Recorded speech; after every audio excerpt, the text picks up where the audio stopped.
Hello, everyone. I'm Evelyn Harper, and today I'm sharing a story that broke my heart and then rebuilt it stronger. Standing behind a swinging kitchen door, your hands trembling as you watch your son, the boy you poured every ounce of love and sacrifice into, marry under glowing chandeliers while you're left out, not even given a seat, just a shadow clutching a tray of shrimp cocktail you paid for. The most shocking moment? Finding a letter that revealed he wasn't even my biological son. Yet I gave him my entire life, only to be erased from his. This is my journey from a mother pushed to the sidelines to a woman who chose to sit at the head of her own table. And oh, what a journey it's been. If this story resonates with you, please leave a comment sharing where you're from. And don't forget to subscribe to my channel for more stories that lift us up. Let's step into this together. The air in the restaurant's kitchen was thick with the scent of sizzling steak, creamy mashed potatoes, and the sharp tang of marinara sauce simmering on a back burner. I, Evelyn Harper, 62 years old, stood behind a pair of swinging double doors, my heart pounding as I peered through a narrow gap. That's where I watched my son, James, marry Olivia, his bride, under a canopy of fairy lights and imported white roses, roses I'd paid for, down to the last petal. I funded every detail of this wedding. The silk-draped chairs, the 6-tiered cake with gold fondant, the string quartet playing Unchained Melody, a song James used to hum while I tucked him into bed as a toddler. But when the music swelled and the guests raised their glasses, I wasn't among them. Not even close. I forced a smile, swallowed my voice, and later, after the last crumb of cake was gone, I set it all ablaze with a single phone call. No one had prepared me for this. No place card bore my name. No warm greeting welcomed me. My place was a cold metal folding chair, its seat covered by a crumpled paper napkin, wedged between a teetering stack of dirty trays and a serving cart with a squeaky wheel that groaned with every pass. I stood frozen for a moment, my chest tight, blinking against the sting in my eyes. The kitchen's heat pressed against my back, the ovens roaring like a warning. The smell of tomato sauce clung to the steam, sour and heavy, as if it knew I didn't belong here. Something inside me twisted, a sharp, silent ache. I looked down at my dress, soft blue silk, chosen from Nordstrom's spring collection because I thought it made my eyes sparkle. Made me look like the vibrant mother of the groom, not just old. I'd spent 5 hours at the salon that morning, my silver curls coaxed into an elegant updo, each strand a testament to the hope I'd carried into this day. 5 hours telling myself I'd be part of this moment, that I'd feel the joy of seeing my boy start his new life. But no one had warned me. No one said, "Evelyn, we've made other arrangements." No one met my eyes when I arrived, not even James. He was too busy in the reception hall, adjusting his cufflinks, his grin wide and unguarded as Olivia's mother, Barbara, leaned in to kiss his cheek. "Oh, James, you look so handsome," she cooed, loud enough for me to hear through the door, like she was the one who'd stayed up through his nightmares, who'd worked double shifts as a nurse to buy his first bicycle, who'd stood in the freezing Virginia rain to cheer at his Little League games, even when his team lost 12-0. Like she'd sewn buttons back onto his school uniforms or driven him to chess club on icy roads. I gripped my cream leather clutch, a Mother's Day gift from James when he was 15, when he'd saved his allowance and called me Mom with a hug that felt like home. My hands trembled, a faint buzz like electricity sparking under my skin. The catering manager, a young man named Kyle, barely 25, shuffled over, his face flushed with discomfort. Uh, Mrs. Harper, they said you're supposed to wait back here, ma'am. The bride didn't want, any visual inconsistencies with the theme. His words landed like a slap. I stared at him, my voice low but steady. The theme? He shifted, glancing at the swinging doors as they clattered against the wall. You know, for the photos to look cohesive, he mumbled, his eyes darting to the floor. Cohesive, I repeated, the word bitter on my tongue. I sank onto the chair. It creaked under me, unsteady. A dark stain, gravy maybe, marked the linoleum beneath my feet, and my heels stuck slightly when I shifted. I looked at my nails, painted pale pink that morning, then at the cold chicken breast someone had plopped on a chipped white plate in front of me. A glass of lukewarm iced tea sat beside it, condensation pooling on the table. The worst part wasn't the food or the chair. It was my silence. I didn't say a word, not one, because it was James's day, because I'd spent 30 years telling myself, don't ruin things for him. Don't be that mother. Because I'd paid for every flower, every note of music, and still believed that meant I mattered. Mrs. Harper, you okay? Kyle asked, hovering nearby, his voice soft but nervous. I nodded, my lips tight. I'm fine, I lied, my voice barely above a whisper. He hesitated, then scurried back to the kitchen, leaving me alone with the clatter of pots and the distant hum of celebration. I pulled the wedding program from my clutch, thick cream cardstock, the kind you'd find at a fancy stationery store, with cursive so elegant it looked like art. I ran my fingers over the words, searching for my name. Nothing. Olivia's father, Richard, had walked her down the aisle, his arm proud and steady. Barbara, her mother, had given the first toast, her voice ringing through the hall. I was nowhere in the story they'd written for this day. I was just the checkbook, the ghost in the kitchen, the woman they didn't want in the photographs. The door swung open again, and I caught a fleeting glimpse of the reception. Chandeliers casting golden light, tables adorned with floating candles, a neon sign glowing with the words, "Forever begins here," in loopy cursive. James and Olivia twirled in their first dance, her white gown shimmering, his smile radiant. He didn't look toward the kitchen, not once. I pressed the napkin to my mouth, pretending to wipe away a smudge. My eyes burned, hot and sharp. I told myself it was the onions chopped somewhere behind me, the steam rising from the dishwashers. But it was betrayal, raw and undeniable. Evelyn, you sure you don't want something else to eat? A young waitress, maybe 20, paused by my chair, her ponytail swinging. She glanced at the untouched chicken, her smile apologetic. I can get you a slice of cake or something.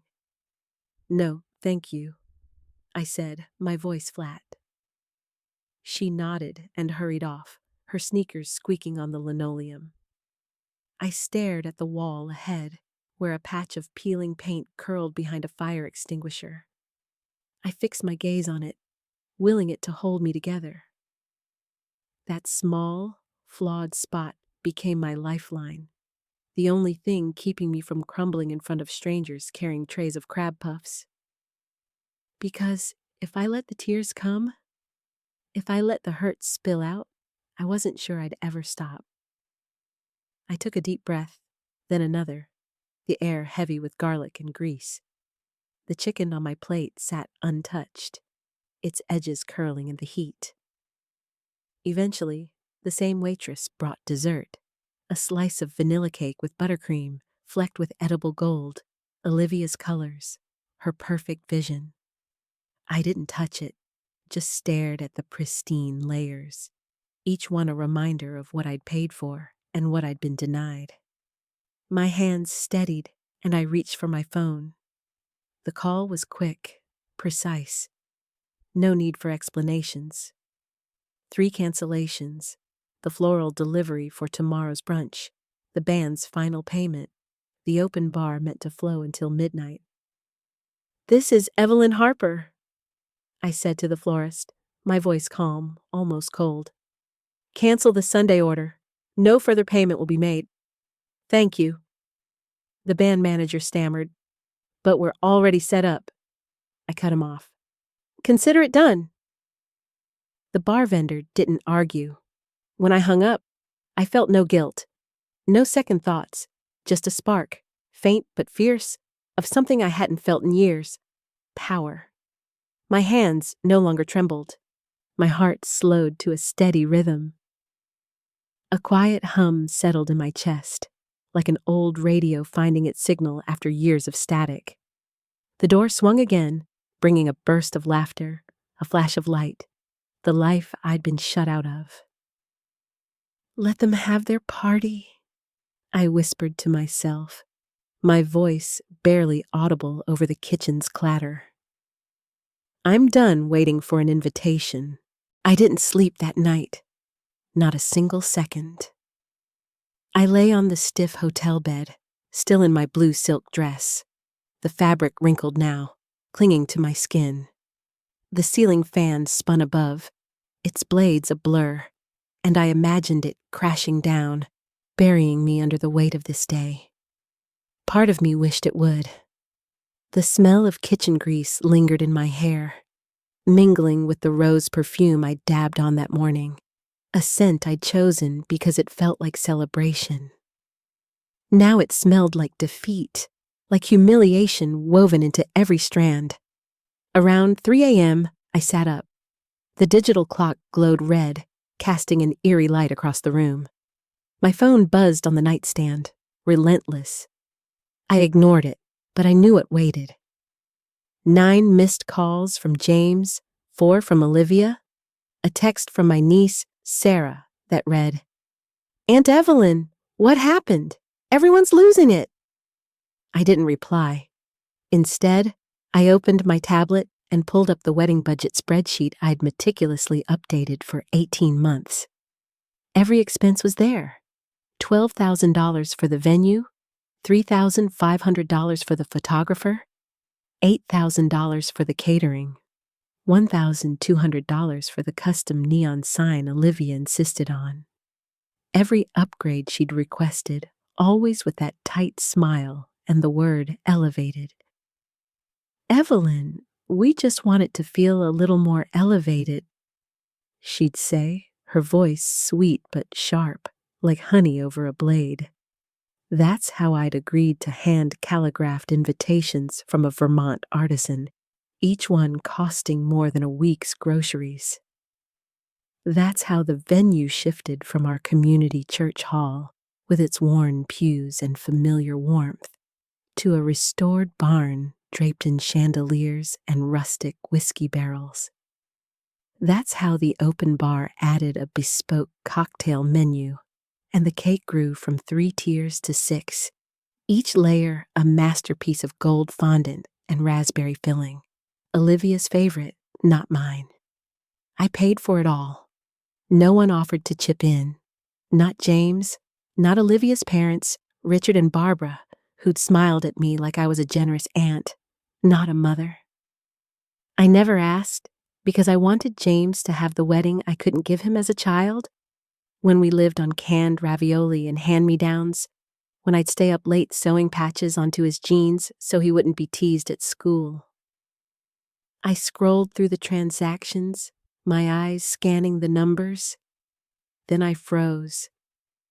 2 unauthorized charges, made just days before the wedding. $1,800 for a bar tab at a tasting event, and $2,300 for an upgraded rehearsal dinner at this same restaurant where they'd seated me near the kitchen, out of sight. My stomach churned.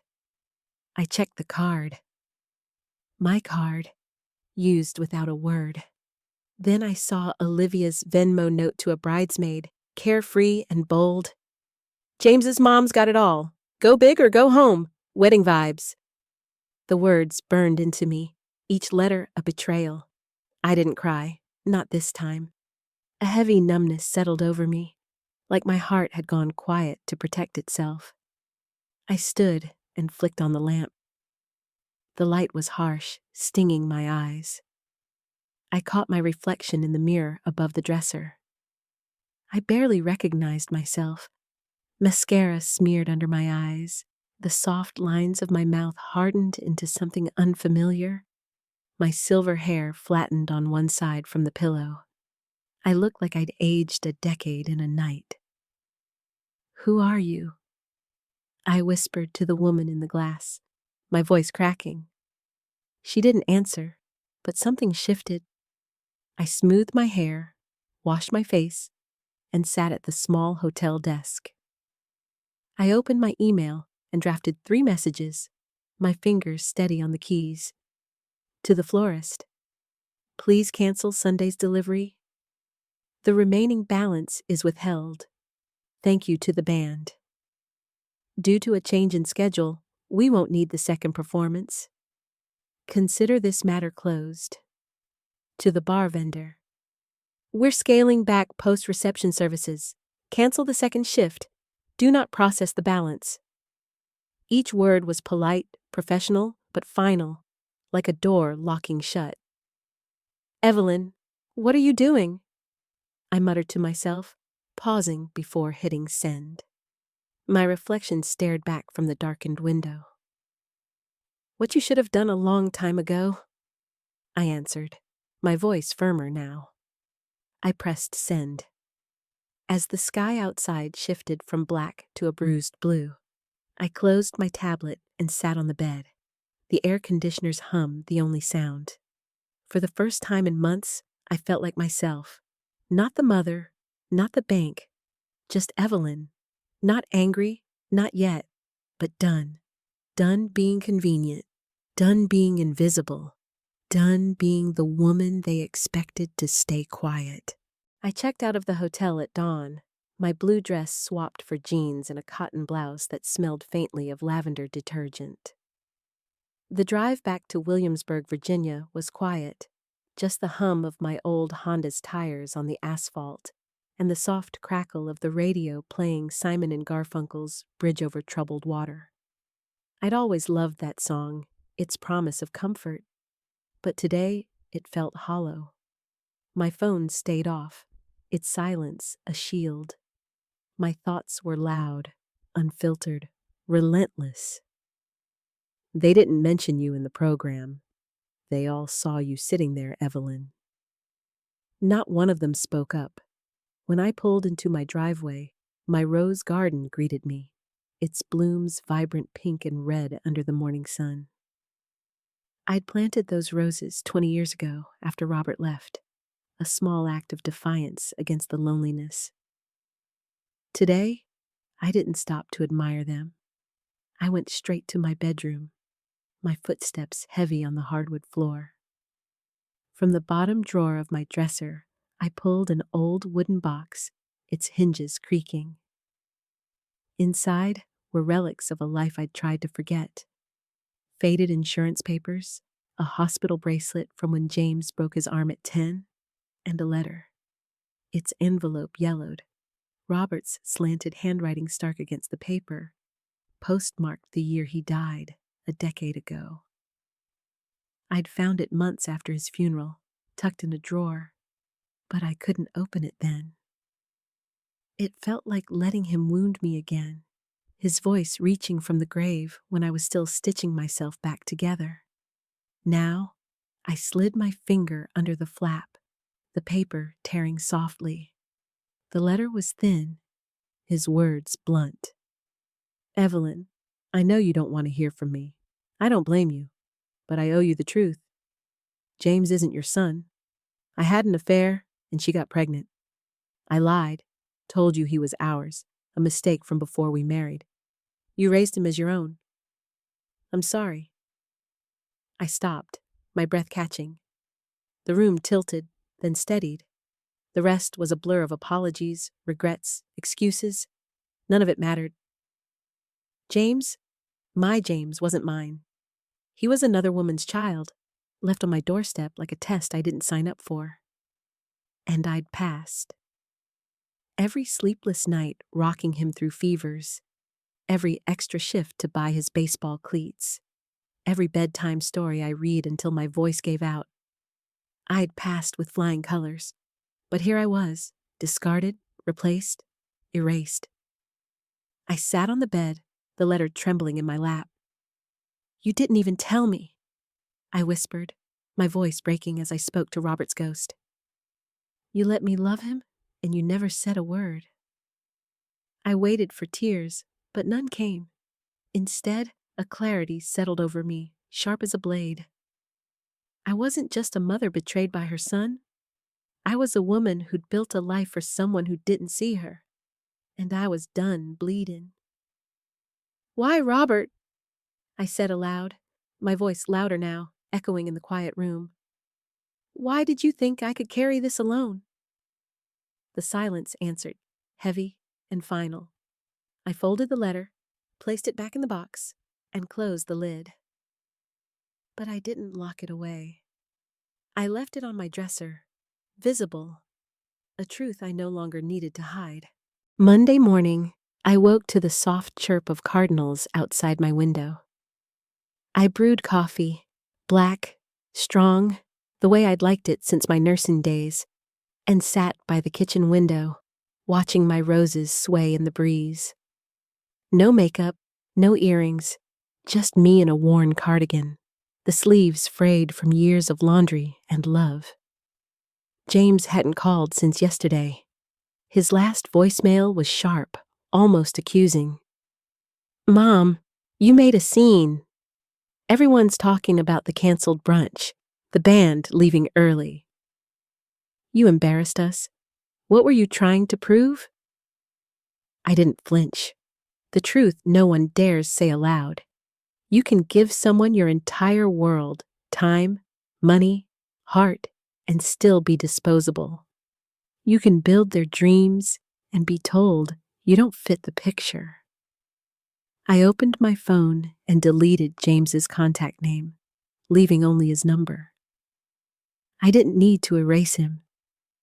I just didn't want his name flashing on my screen like he still belonged here.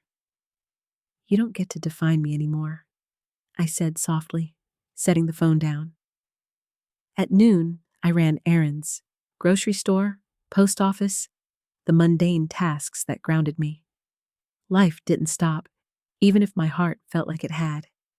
In the bakery aisle at Kroger, I saw Ruth, a friend from our church choir, her gray hair pulled into a neat bun. She smiled, but her eyes were cautious. "Evelyn, honey, you okay?" she asked, her southern drawl soft but probing. I met her gaze, unflinching. "Were you okay, Ruth, seeing me stuck back there in the kitchen?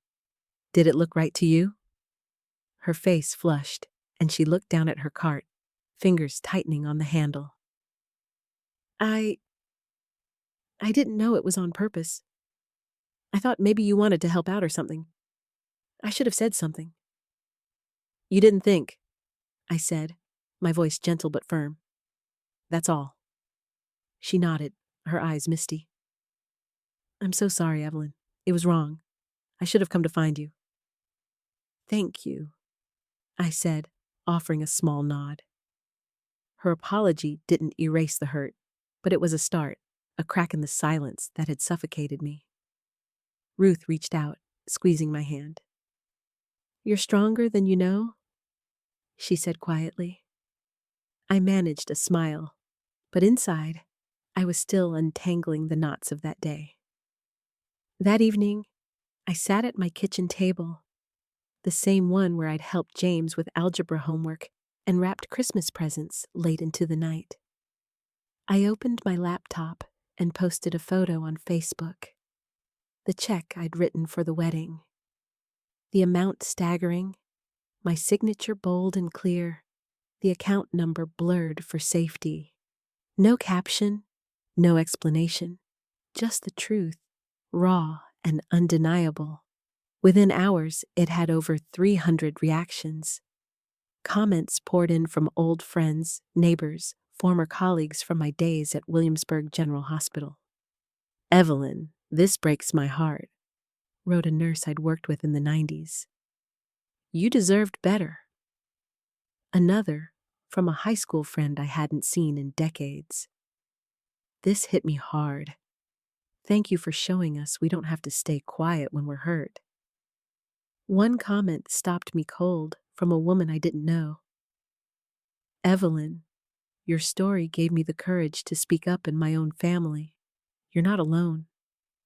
I read it again, my throat tight. "Not alone," I whispered, the words a lifeline I hadn't known I needed.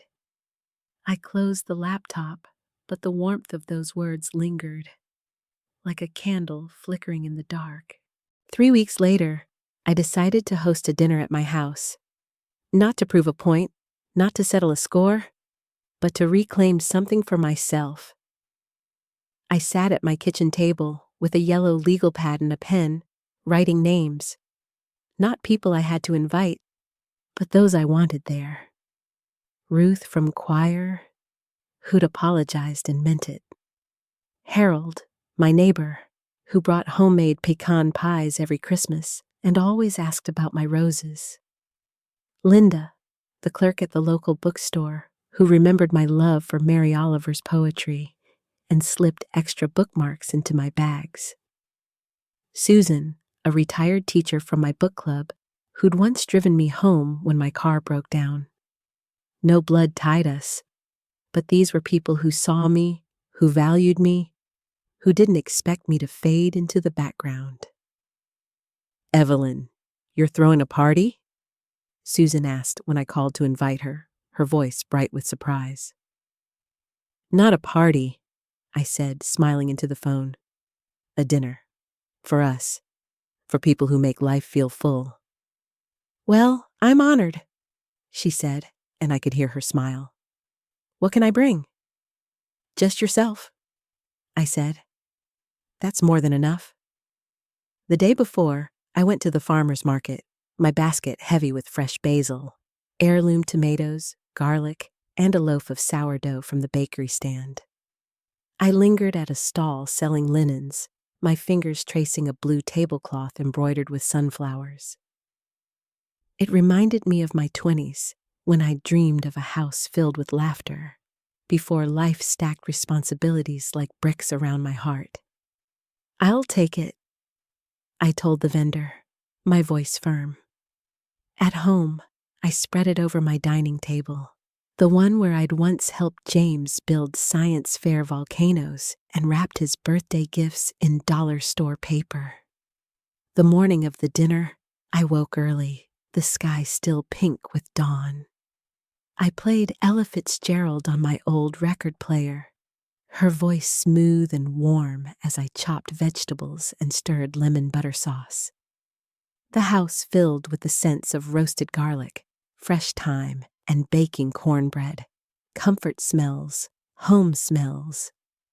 I set the table with care, the sunflower tablecloth, mismatched china plates I'd collected over years, cloth napkins folded into fans. A single candle flickered in the center, its glow catching the silverware. "This is for you, Evelyn," I said to myself, my reflection smiling back from the dining room mirror. Guests arrived just before 6 p.m. Ruth brought a bottle of Merlot, her hug warm and lingering. "This smells like heaven," she said, sniffing the air. Harold shuffled in with a tin of cookies, his eyes twinkling. "Evelyn, you've outdone yourself," he said, peering at the table. Linda arrived with a poetry book, a gift, and Susan carried a small bouquet of daisies from her garden. We gathered in the living room, wine glasses clinking, laughter rising as Harold launched into a story about the time he accidentally locked himself out in his bathrobe during a snowstorm. "Harold, you're a menace," Susan teased, wiping tears of laughter from her eyes. "Only on Tuesdays," he shot back, grinning. We moved to the table, passing plates of roasted vegetables, lemon butter pasta, and cornbread still warm from the oven. The candlelight danced, softening the room. I looked around, my heart full. These weren't just guests, they were family, chosen not by blood, but by love, by respect, by the small, steady ways they'd shown up for me. Midway through dinner, Ruth raised her glass, her eyes shining. "To Evelyn," she said, her voice steady, "for reminding us that it's never too late to take your seat at the head of your own table. You're an inspiration, honey." The table fell quiet, all eyes on me. I raised my glass, my voice clear, unshaking. "To the women who stayed silent too long. To those who built entire houses but were told to sit on the porch. To the mothers who gave everything and were told it wasn't enough. May we never sit down again unless it's in our own place." Glasses clinked. Linda let out a soft, "Amen," and Harold cheered, his voice booming. I sat back, not in the shadows, not behind a door, but in my chair, my place, my home. "Evelyn, this is the best meal I've had in years," Linda said, her fork poised over a second helping of pasta. "You've got to give me this recipe." "It's just love and a little butter?" I said, smiling. "That's the secret." We lingered late. The conversation drifted into old memories, bad first dates, and the time Susan accidentally dyed her hair purple. I laughed until my sides ached, a real laugh, the kind that fills your chest and reminds you you're alive. For the first time in years, I wasn't waiting for permission to exist. I was here, seen, whole. A month later, James came to my door. The knock was steady, deliberate, not urgent but insistent, like he knew I was home and wouldn't leave until I answered. I stood in the hallway, barefoot, my heart thudding as I watched his silhouette through the frosted glass. I opened the door slowly, my face calm but guarded. He looked different, tired, his t-shirt wrinkled, dark circles bruising his eyes. The glow from the wedding was gone, replaced by something heavier, uncertain. "Mom?" he said, his voice low, almost a question. "James," I replied, stepping aside to let him in. He hesitated, then walked past me, his sneakers scuffing the hardwood. The house was quiet, sunlight streaming through the windows, catching the dust motes in the air. He stopped in the living room, his eyes scanning the mantel where his photos used to sit. His kindergarten graduation, his high school prom, the time we went fishing at the lake. All gone, replaced by a single vase of fresh roses from my garden. "Where are the pictures?" he asked, his voice tight. I didn't answer. "Sit down," I said, my tone even. He sank into the armchair across from me, his hands clasped between his knees. For a long moment, neither of us spoke. The ticking of the grandfather clock filled the silence, each second stretching taut. "I didn't come to fight," he said finally, running a hand through his hair. I don't understand what happened. One minute, everything was fine, and the next, you're canceling the brunch, the band, the bar. You posted that check on Facebook, Mom. People are still talking about it." I leaned back, my hands folded in my lap. "And what are they saying, James? That I'm dramatic? Petty? Or that I finally stood up for myself?" He flinched, his jaw tightening. "I don't know. It was our day. You made it about you." I laughed, a short, cold sound that surprised even me. "About me? James, I was in the kitchen, behind a door, eating cold chicken on a folding chair. You let them put me there. You didn't say a word." He looked down, his fingers twisting together. "I didn't think it was a big deal." Olivia said it was for the photos, the aesthetic. I thought you'd understand. Understand? My voice rose, sharp but controlled. I paid for your wedding, James. Every flower, every song, every glass of wine. I raised you. I worked nights so you could have cleats, a car, a college fund, and you thought I'd understand being erased? He didn't answer, his eyes fixed on the floor. I stood and walked to the hallway closet, pulling out the wooden box. I set it on the coffee table with a soft thud. Open it, I said. He hesitated, then lifted the lid. Inside were receipts, neatly organized, venue deposits, catering invoices, the photographer's contract. Thousands of dollars, each one a piece of my heart. What is this? He asked, his voice barely above a whisper. Proof, I said, of what I gave you, of what you overlooked. I reached into the box and pulled out Robert's letter, the paper fragile in my hands. And this is the rest of it. He took the letter, his eyes scanning the words. His face paled, his breath hitching. You knew? He asked, his voice cracking. I know now, I said, my gaze steady. Your father told me after he was gone. You're not my biological son, James. But that never mattered. I loved you like you were mine. I gave you everything.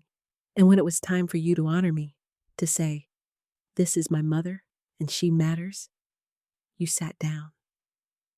He shook his head, his eyes wet. I didn't know it would hurt you like this. I didn't think. You didn't think, I said, cutting him off, my voice soft but unyielding. That's the problem. I picked up an empty picture frame from the side table, one that had held a photo of him at 5, his front tooth missing, his smile wide as he ran to me after a school play. This was you, running into my arms. I held on to that boy for so long, but he's gone, James, and I'm done chasing a version of you that doesn't exist. Mom, please, he said, his voice breaking. I'm sorry. I didn't mean for this. I shook my head. Sorry isn't enough, not this time. I closed the box and handed it to him. Take it. Every receipt, every record, every reminder of what you chose to ignore. He stared at it, then took it, his hands shaking. I walked him to the door, my steps deliberate. He paused at the threshold, turning to me, his eyes searching for a crack, a hint of the softness he'd always relied on. You always said I was your whole world, he said, his voice barely audible. You were, I said, my voice steady. And now I'm mine. I closed the door, the click final, like a book shutting on a chapter I'd outgrown. The next morning, I woke to the soft trill of birdsong and sunlight spilling through my bedroom window. My chest felt light, unburdened, as if I'd shed a weight I'd carried for decades. I brewed coffee, the rich aroma filling my kitchen, and sat on the back porch, my robe fluttering in the warm Virginia breeze. My rose garden stretched before me, blooms wild and bright, a testament to the life I'd nurtured even in my hardest years. I sipped my coffee, the mug warm in my hands, and smiled. I was no longer anyone's backdrop, no longer the woman who faded so others could shine. I was Evelyn Harper, and I was the main character in my own story. That afternoon, I walked to the mailbox, the gravel crunching under my sneakers. Inside was a card from Ruth, a simple note. Evelyn, you're a force. Thank you for reminding me to take up space. I tucked it into my pocket, my heart swelling. Back inside, I opened my laptop and checked Facebook.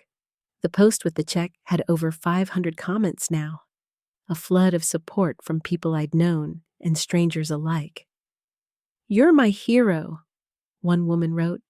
I've been the invisible mom too. No more. Another. Evelyn, you've given us all permission to say enough is enough. I closed the laptop and walked to my garden, kneeling to prune a rosebush. The thorns pricked my fingers, but I didn't mind. Pain had shaped me, but it no longer defined me. I thought of James, of the boy who'd once drawn me pictures of sunflowers, who'd hugged me tight after his first home run. That boy was gone, and I'd mourned him. But I wasn't mourning anymore. I was building new memories, new connections, a new life. A week later, I hosted another dinner, this time with a few more friends from church and the bookstore. We laughed over peach cobbler, swapped stories about our grandkids, our travels, our dreams. Evelyn, you should write a book, Linda said, her eyes bright. Your story, it's powerful. Maybe I will, I said, grinning. But first, I'm living it. Thank you for listening. Don't forget to subscribe, and please share your story in the comments. I'd love to hear where you're watching from and what this story meant to you. Your voice matters, and I can't wait to connect with you all.